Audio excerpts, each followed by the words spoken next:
जय स्टूडेंट, उम्मीद करता हूं सभी स्वस्थ, मस्त, खुश और सुरक्षित होंगे। आज की वीडियो में डिस्कस करेंगे कुछ बहुत इंपॉर्टेंट टॉपिक्स पर।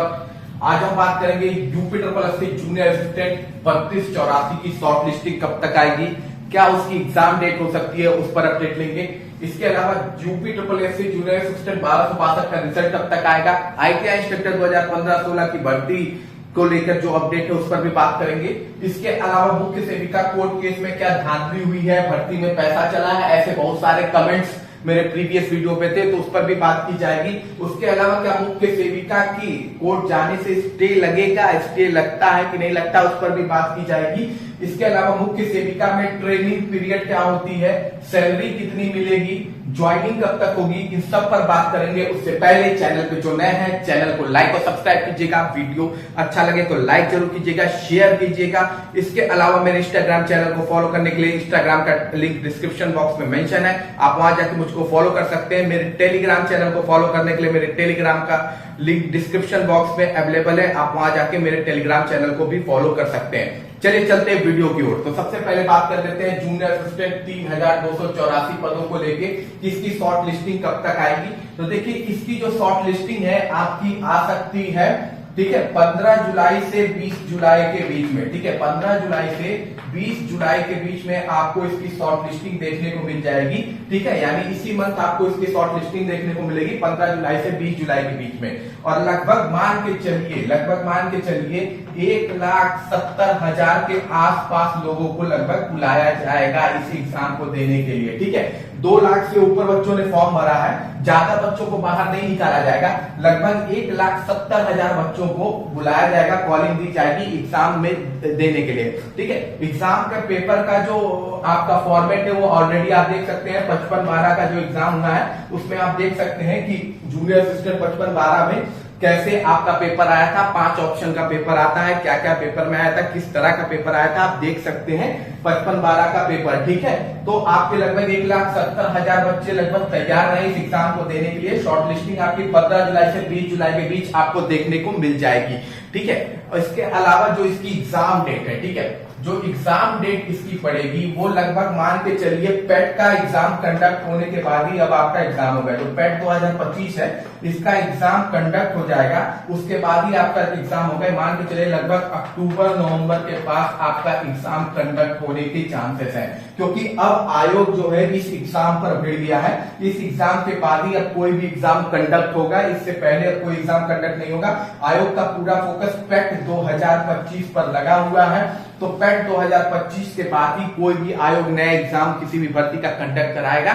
इस वजह से ये मान के चलिए कि आप अक्टूबर नवंबर से पहले आपका एग्जाम कंडक्ट नहीं होने वाला है, अक्टूबर नवंबर से पहले एग्जाम कंडक्ट नहीं होगा। अब हम बात कर लेते हैं अगली इंपॉर्टेंट अपडेट की। तो अगली important update UP triple SC junior assistant 1262 result को लेके है। तो देखिए ये भर्ती भी आपका जो रिजल्ट है आपका इस मंथ में देखने को मिल सकता है, ठीक है। मैंने आपसे पहले भी बोला था कि ऑडिटर का रिजल्ट पहले आएगा, तो ऑडिटर का रिजल्ट जारी हो गया है। अब अगला नंबर किसी के रिजल्ट का है 1262 का, ठीक है।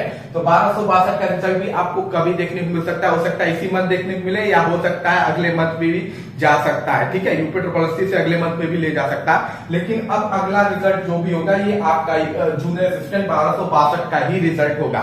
यूपी आईटीआई इंस्ट्रक्टर 2015-16 की भर्ती अभी उसी हिसाब से चल रही है। अभी आपने देखा होगा कि 2015 की आपकी ड्रेस मेकिंग का लिस्ट जारी किया गया है, आप वहां देखे होंगे ड्रेस मेकिंग का एक नोटिस आई हुई है। इसके अलावा अभी कोई भी अपडेट नहीं है। ये मान के चलिए पर मंथ ये अभी आपका एग्जाम कंडक्ट करा रहे हैं, पर मंथ एक आपका ट्रेड लेते हैं, उस ट्रेड का पहले आपका निकाला जाता है शॉर्ट लिस्टिंग, उस शॉर्ट लिस्टिंग के बाद फिर इंटरव्यू कंडक्ट कराया जाता है। तो प्रोसेस चल रहा है बहुत धीरे, अभी 2015 का ही प्रोसेस चल रहा है। तो ये मान के चलिए अभी 2015 में काफी ट्रेड बचे हुए हैं, तो मुझे लगता है अगस्त सितंबर अक्टूबर तक लगता है 2015 अक्टूबर नवंबर तक 2015 ही कंडक्ट होगा, और कहीं अगला साल ना लग जाए 2016 को, ठीक है। जैसे यूपी ट्रिपल एससी के लिए भर्ती बस एक चल रही है, 15 से चली आ रही है और अभी तक इस पर कोई फोकस नहीं है। और सबसे इंपॉर्टेंट चीज है कि आप लोग में भी यूनिटी नहीं है, यूनिटी तनिक भी नहीं देखने को मिली आईटीआई इंस्ट्रक्टर के बच्चों में, और जिसकी वजह से आप लोग का भर्ती इतना डिले हो रहा है। इसके अलावा जेईई की भर्ती की भी स्थिति यही है कि यूपी ट्रिपल एससी उस भर्ती को दे के भूल गया है, कोर्ट में केस चल रहा है, यूपी ट्रिपल एससी उसे जल्दी कंप्लीट ही नहीं कराना चाह रहा है, क्योंकि ऑलरेडी यूपी ट्रिपल एससी के पास बहुत काम है, तो इसकी वजह से कह रहा है भाई जो कोर्ट में चल रहा है चलने तो उसे भी देख के वो भूल गया है। ठीक है, अब आप बात कर लेते हैं अगली इंपॉर्टेंट अपडेट की। तो अगली इंपॉर्टेंट अपडेट है मुख्य सेविका कोर्ट केस को लेके। देखिए इस समय मैंने प्रीवियस वीडियो में देखा था, बहुत से बच्चे कह रहे थे कि इसमें क्या हुई है, बहुत सारी धांधली हुई है, पैसा चला है। तो ऐसा कुछ भी नहीं हुआ है बच्चों, कोई धांधली पैसा नहीं चला।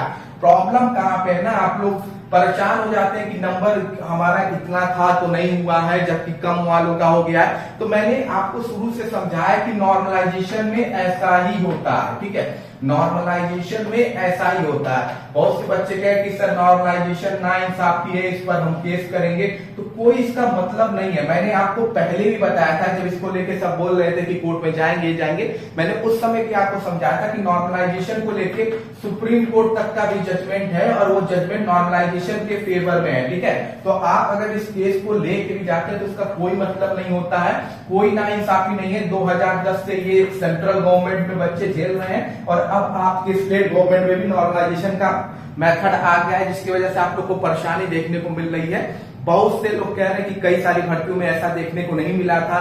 तो आप कभी लोअर पीसीएस का पेपर देखेगा, उसमें नॉर्मलाइजेशन अच्छा खासा हुआ था। लोअर पीसीएस का जो पेपर हुआ था 19 के आसपास, मुझे एग्जैक्ट डेट याद नहीं है, उसमें भी जो नॉर्मलाइजेशन का गैप था ना बहुत लंबा था, शायद मुख्य सेविका से भी ज्यादा उसमें नॉर्मलाइजेशन देखने को मिला था। तो नॉर्मलाइजेशन कुछ ऐसा ही है, कभी कभी एकदम से आपको वो कर देगा, आश्चर्यचकित कर देगा, और कभी एकदम छोटा सा नॉर्मलाइजेशन होगा। ठीक है, तो ये आप कभी कंपेयर नहीं कर सकते कि फलनवा भर्ती में नॉर्मलाइजेशन 4 नंबर का हुआ था तो मेरे में इतने नंबर का क्यों हुआ।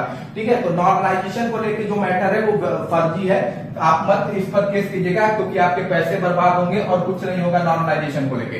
दूसरा इंपॉर्टेंट चीज है क्वालिफिकेशन को लेके। ठीक है बेटा, क्वालिफिकेशन को लेके भी आप लोग कह रहे हैं कि मैटर है। ठीक है, तो क्वालिफिकेशन और नॉर्मलाइजेशन यही, धांधली का मतलब होता है कि पैसा चलाओ या पेपर आउट हुआ हो या कोई और दूसरी जगह पेपर, दूसरे की जगह पे पेपर दिया हो। तो ऐसा कुछ भी नहीं हुआ है, कोई पैसा वैसा इसमें नहीं चला है, कोई धांधली नहीं हुई है। ये सब चीजें बकवास हैं। देखिए ये सब चीजें एक मिथ्या है, इसको लेके आप अगर केस करते हैं सुनी सुनाई बातों पर तो कोई मतलब नहीं है। ठीक है, दूसरा आपका क्वालिफिकेशन एक मैटर था, नॉर्मलाइजेशन एक मैटर था। मैंने बताया था कि नॉर्मलाइजेशन को लेके आप अपना पैसा मत बर्बाद कीजिए, क्वालिफिकेशन को भी लेके देखिए अभी हाई कोर्ट ने एक फैसला सुनाया है क्वालिफिकेशन को लेके। देखिए आप लोग जा रहे हैं कोर्ट में, आप लोग को पहले ही बता दे रहा हूं, हाई कोर्ट में एक फैसला आया हुआ है। उस फैसले में ये कहा गया है जो बीएससी होम साइंस है, ठीक है, बीएससी जो होम साइंस है आपका, ये साइंस स्ट्रीम में नहीं आता है। किसमें नहीं आता है? ये साइंस स्ट्रीम में नहीं आता है। और ये किस पर फैसला दिया गया है? टीचर भर्ती पर। किस पर? टीचर भर्ती पे, टीचर एप्लीकेशन फॉर्म भरने पे उन्होंने कहा है कि जो बीएससी होम साइंस से किए हैं वो साइंस साइड को नहीं पढ़ा सकते हैं। ठीक है, तो सीधी सादी बात है कि अगर बीएससी होम साइंस में नहीं आता है तो ये किस में आएगा? ये आएगा आर्ट्स में। ठीक है, अब काफी लोग कहेंगे ये नहीं लिखा है कि बीएससी होम साइंस आर्ट्स में नहीं आता है। भैया तो किस में आएगा? साइंस में नहीं आएगा तो आर्ट्स में ही ना आएगा, सीधी सादी बात है। ठीक है, ये कोई बताने की बात नहीं होती है। ठीक, पेपर में अगर ये मेंशन नहीं है तो इसका मतलब कि कोर्ट ये ऐसा नहीं बोला होगा। तो ये अगर आप सोच के चल रहे हैं कि बीएससी वालों को हम बाहर कर देंगे, तो फिर देखिए हाई कोर्ट का एक जजमेंट आ चुका है आर्ट्स को लेके और साइंस को लेके। तो ये आपका केस यहाँ पे भी क्वालिफिकेशन को लेके भी कमजोर पड़ गया है। ठीक है, 2 ईयर वालों पर तो मैंने आपको शुरू से बोला था कि इनके 80% चांस है इन होने के, क्योंकि यूपी में 2 ईयर वाले बहुत जगह वैलिड होते हैं। यूपी में 2 ईयर वाले कई जगह वैलिड होते हैं, कई एग्जाम में वैलिड होते हैं। मैंने यूपी पीएससी जैसे पीसीएस के एग्जाम में, यूपी पीएससी द्वारा जो पीसीएस का एग्जाम कंडक्ट कराया जाता है उसकी कुछ स्पेशल भर्ती में 2 ईयर वाले एलिजिबल होते हैं, तो फिर यूपी ट्रिपल एससी में भी वो एलिजिबल होंगे।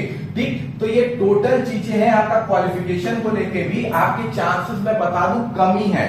ठीक, चांसेस कमी है कि यहाँ पे भी आपका कुछ होगा। जब हाई कोर्ट की जजमेंट ऐसी आ चुकी है तो यहाँ पे बस पैसे ही बर्बाद होने के चांसेस ज्यादा है।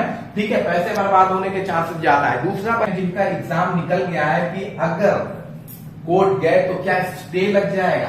तो देखिए कोर्ट ने एक फैसला ले रखा है, सिंपल सादी बात है कि भर्ती कंटिन्यू करते रहिए। ठीक है, भर्ती को कंटिन्यू करते रहिए, भर्ती कंटिन्यू चलेगी, भर्ती कंटिन्यू होती रहेगी और केस भी अपना चलता रहेगा। पहले होता क्या था कि जब भी होता था बच्चे जाके स्टे ले लेते थे, कभी हाई कोर्ट में कभी सुप्रीम कोर्ट में जाके स्टे ले लेते थे, उससे भर्ती अटकी रह जाती थी।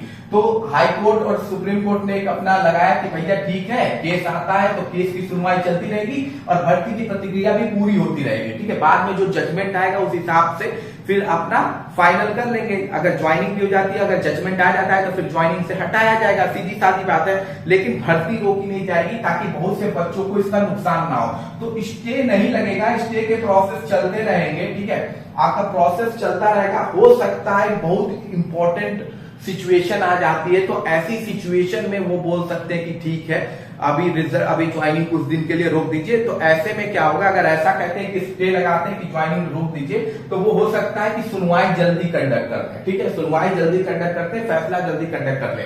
ज्यादातर जो फैसला आएगा वो आपका जो भी फैसला आता है वो आयोग के ओर ज्यादा झुका होता है। ठीक है, आयोग की ओर ज्यादा झुका होता है, क्योंकि आयोग भी क्वालिफिकेशन अगर वो सेट किया होगा तो काफी डिस्कशन हुआ होगा डिपार्टमेंट ने, आपका पूरा जो आपका डिपार्टमेंट जो आपका विभाग है उसने आयोग को भेजा होगा मंजूरी कि नहीं भैया ये अलाउ होंगे, तो उसी हिसाब से, क्योंकि आयोग का काम नहीं है क्वालिफिकेशन को वो करना। ठीक है, आयोग एक लेटर भेजा होगा आपके डिपार्टमेंट को। ठीक है, आपके डिपार्टमेंट को भेजा होगा, डिपार्टमेंट ने कंफर्म किया होगा कि नहीं भैया अलाउ हो सकते हैं, तब जाके आपका आयोग ने फैसला लिया होगा। आयोग के पास कोई पावर नहीं है कि क्वालिफिकेशन को लेकर वो फैसला ले, वो डिपार्टमेंट के बाहर ही बेचता है। ठीक है, तो डिपार्टमेंट ने फैसला लिया होगा, उस हिसाब से आयोग ने रिजल्ट निकाला है, ऐसे आयोग रिजल्ट नहीं निकालेगा। अब हम बात कर लेते हैं अगली इंपॉर्टेंट अपडेट की। ठीक है, तो अगली इंपॉर्टेंट है मुख्य सेविका की ट्रेनिंग ज्वाइनिंग सैलरी को लेकर। ठीक है, बच्चों का बहुत क्वेश्चन था कि सर ट्रेनिंग होती है कि नहीं होती है। ये मैंने प्रीवियस वीडियो में बताया था, फिर भी बच्चे क्वेश्चन पूछते हैं। तो बिल्कुल ट्रेनिंग होती है, 3 मंथ की आपकी ट्रेनिंग कंडक्ट होती है, टोटल 3 मंथ की आपकी ट्रेनिंग होगी। ठीक है, इस ट्रेनिंग में आपको ट्रेनिंग सेंटर में ट्रेनिंग दी जाती है, ट्रेनिंग सेंटर में ट्रेनिंग दी जाएगी। और ये ट्रेनिंग सेंटर जो है वो कहाँ पे सिचुएटेड है, लखनऊ में। ठीक है, लखनऊ में आपका ट्रेनिंग सेंटर है, यहाँ पे आपका रहना खाना सब होता है। ठीक, अब इसमें क्वेश्चन ये है कि क्योंकि इस भर्ती में बहुत सारी जो है मैरिड वुमेन भी है, विवाहित महिलाएं भी हैं, उनके बच्चे भी हैं, तो आप छोटे बच्चे हैं तो क्या छोटे बच्चे अलाउ होते हैं? तो बिल्कुल ट्रेनिंग सेंटर पे आपके छोटे बच्चे अलाउ होते हैं, आप ले जा सकती हैं। आपके पास 2 ऑप्शन होते हैं, या तो आप ट्रेनिंग सेंटर में ही रह सकती है, इसके अलावा आप बाहर भी रह सकती है। ठीक है, बाहर भी स्टे कर सकती हैं आप। ठीक, बाहर भी स्टे कर सकती है, ट्रेनिंग सेंटर में भी स्टे कर सकती है, बाहर भी स्टे कर सकती है, आप पर डिपेंड करता है। तो अगर आपके पास बच्चा है, आप चाहती हैं आप बाहर रहना, तो आप बिल्कुल बाहर भी स्टे कर सकती है। बस आपको जो समय टाइम दी जाएगी, जो भी 8 बजे 9 बजे जब भी आपको ट्रेनिंग के लिए बुलाया जाएगा, उस टाइम पे आपको ट्रेनिंग सेंटर पे अवेलेबल होगा। ट्रेनिंग सेंटर के आसपास कहीं मकान ले लीजिएगा अगर आपको लगेगा कि बाहर रहना है, अदरवाइज ट्रेनिंग सेंटर में सुविधा होती है। और शायद ट्रेनिंग सेंटर में मुझे एग्जैक्ट इन्फॉर्मेशन नहीं है, पर सैलरी मिलती है। ठीक है, शायद सैलरी उस समय भी आपको मिलती है, ट्रेनिंग के समय भी आपको सैलरी दी जाती है। ठीक है, उसके अलावा बात कर लेते हैं कि सैलरी कितनी मिलेगी। ठीक है, क्या सैलरी होगी भाई, मुख्य सेविका की सैलरी क्या होगी। ठीक है, तो चीफ सर्वेंट है आप लोग। ठीक, चीफ सर्वेंट है तो आप लोग की भी सैलरी एक अच्छी खासी है। ठीक, सबसे पहली बात है कि आपकी भर्ती लेवल 5 की भर्ती है। ठीक है, 5वें लेवल की भर्ती है।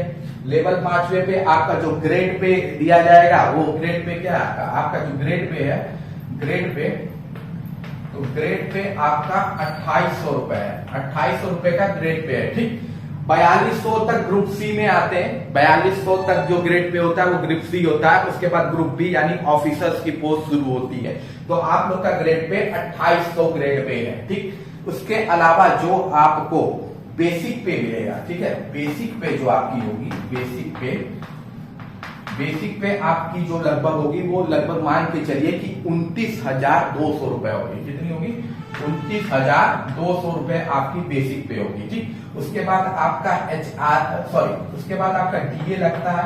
डीए आपका 55% लगता है। ठीक है, डीए आपका कितना लगता है? 55% लगता है, जो कि आपका लगभग होगा 16,060 रुपया। ठीक है, 55% यानी 16,060 रुपए के आसपास आपका डीए लगेगा। ठीक है, इसके अलावा जो अदर अलाउंसेस मिलते हैं, अदर अलाउंस, ठीक है, अदर अलाउंस आपके जो होते हैं वो मान लीजिए 500 रुपए वो भी होते हैं, ठीक है। तो ये आपका होता है। इसके बाद क्या होता है, आपका डिडक्शन होता है, ठीक है। पैसे कटते भी हैं भाई, कुछ मिलता है, इसके अलावा एचआरए मिलता है। देखिए एचआरए जो आपका मिलता है, एचआरए जो आपका मिलता है वो सिटी वाइज मिलता है, ठीक है। किस सिटी में आप 3 सिटी में बटा होता है, ए बी और सी, ठीक है। कहीं भी एचआरए आपका 3 सिटी में बटा होता है, ए बी और सी में। सिटी में जो आपको एचआरए मिलता है वो 3,340 रुपए मिलता है। वैसा ए सिटी में आपका एचआरए ज्यादा होगा, बी सिटी में उससे थोड़ा सा कम होगा, यानी लगभग 16,660 रुपए आपका बी सिटी में होगा। अगर आप सी सिटी में रहते हैं तो लगभग मान के चलिए 11,000 आपका सैलरी होगा। तो ये 3 चीजें एचआरए इसमें ऐड होगी, बेसिक पे, डीए और अदर अलाउंसेस के बाद। अगर आपको सिटी ए मिलती है तो 3,340 रुपया, सिटी बी मिलती है तो 1,660 रुपया, सिटी सी मिलती है तो 1,110 रुपए आपको ऐड किया जाएगा आपकी सैलरी में, ठीक है। उसके बाद आपका जो डिडक्शन होता है वो एनपीएस का होता है, ठीक है। एनपीएस का डिडक्शन होता है, ठीक। एनपीएस आपका काटा जाता है, डिडक्ट किया जाता है। जो एनपीएस है वो लगभग आपका 4,526 रुपया आपका एनपीएस कटता है, ठीक है। 4,526 रुपया क्या कटता है, एनपीएस कटता है। इसके एनपीएस कटता है, उसके बाद जीआईएस कटता है 100 रुपया, ठीक है। तो लगभग 4,626 रुपया आपका क्या होता है, माइनस हो जाता है। कितना होता है, 4,626 रुपया आपका माइनस हो जाता है। तो टोटल सैलरी आती है आपके हाथ में। अगर आप सिटी ए में हैं तो आपकी जो टोटल सैलरी बनेगी सिटी ए में है, अगर आपको 44,474 रुपए आपकी सैलरी बनेगी। अगर आप सिटी ए में है, ठीक है, सिटी ए में है तो 44,474 बनेगी। लेकिन अगर आप सिटी बी में है, बी सिटी में है, तो आपकी सैलरी लगभग 42,000 के पास बनती है। 42,000 के पास, लगभग 42,794 रुपए, ठीक है। अगर आप सिटी बी में है तो आपकी सैलरी 42,794 रुपए बनती है। और अगर आप सिटी सी में है तो आपकी सैलरी 42,244 के आसपास बनती है, ठीक है। तो ये आपकी सैलरी होती है। सबसे ज्यादा सैलरी सिटी ए में है तो आपकी बनेगी 44,474, उसके बाद 42,794, उसके बाद 41-42,000 के आसपास सिटी सी की भी सैलरी बनती है। तो यही सैलरी आपके हाथ में आएगी। अगली इंपॉर्टेंट है कि ज्वाइनिंग कब तक होगी। तो देखिए ज्वाइनिंग आपकी जल्दी कराई जाएगी। बात तो हो रही है, रक्षाबंधन को लेकर रिक्वेस्ट भेजा गया है। अब देखिए अभी कंफर्म नहीं हुआ है कि रक्षाबंधन के दिन या उसके एक दिन पहले आपको ज्वाइनिंग दिलाई जाए। उस दिन तो नहीं, मुझे लगता है उसके एक दिन पहले या एक दिन बाद ज्वाइनिंग आपको दिलाई जाएगी, ठीक है, अगर कंफर्म हो जाता है। अदरवाइज कोई और डेट रखते हैं, चीफ मिनिस्टर किसी और समय खाली होते हैं, फ्री होते हैं, तो उस हिसाब से आपकी ज्वाइनिंग की जाएगी। बाकी कोई भी क्वेश्चन है तो आप कमेंट बॉक्स में पूछ सकते हैं। मिलते हैं अगली वीडियो में। जय हिंद, जय भारत।